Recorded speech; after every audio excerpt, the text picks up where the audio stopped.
કાંકરેજ તાલુકા ભાજપ સંગઠન ઉપપ્રમુખ અને કિસાન મોરચામાં મંત્રીઓનું શાલ ઓઢાડી સન્માન કરવામાં આવ્યું.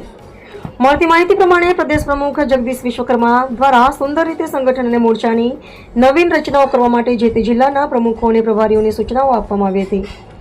જેમાં સૌથી અગત્યની બાબત વિશે વાત કરીએ તો બનાસકાંઠા જિલ્લાના કાંકરેજ તાલુકા ભાજપ સંગઠન ઉપપ્રમુખ તરીકે શાંતુભા બેચરસિંહ ડાભીની નિમણૂક કરવામાં આવી હતી. ત્યારે હવે કાંકરેજ તાલુકા કિસાન મોરચામાં મંત્રી તરીકે વિપુલભાઈ જીભાભાઈ દેસાઈ અને ભરતસિંહ કિંતુભા ડાભીની નિમણૂક કરવામાં આવતા 24 ન્યૂઝ ગુજરાત અને કલમનો તેજાબ મીડિયા હાઉસ ખાતે તંત્રીએ મુભા વાઘેલા, બુથ પ્રમુખ મનુભા ડાભી, પિન્ટુભા ડાભી, અરવિંદસિંહ ભટ્ટેસરિયા સાથે કાંકરેજ તાલુકા મહાકાલ સેના પ્રમુખ રામભા ડાભી દ્વારા ત્રણેય યુવા હોદ્દેદારોને શાલ ઓઢાડી સન્માન કરવામાં આવ્યું હતું અને પેંડા ખવડાવી મોમેટું કરાવી શુભેચ્છાઓ પાઠવી હતી.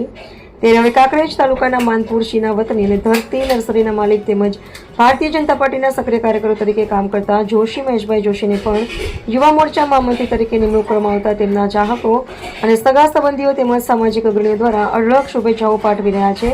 ત્યારે કાંકરેજ તાલુકામાં યુવાનોની જુદા જુદા સંગઠનોમાં પસંદગી કરવામાં આવી છે. ત્યારે ભારતીય જનતા પાર્ટીના જિલ્લા ભાજપ પ્રમુખ કીર્તિસિંહ વાઘેલા અને કાંકરેજ તાલુકા ભાજપ પ્રમુખ નટુભાઈ પટેલનો આભાર વ્યક્ત કર્યો હતો.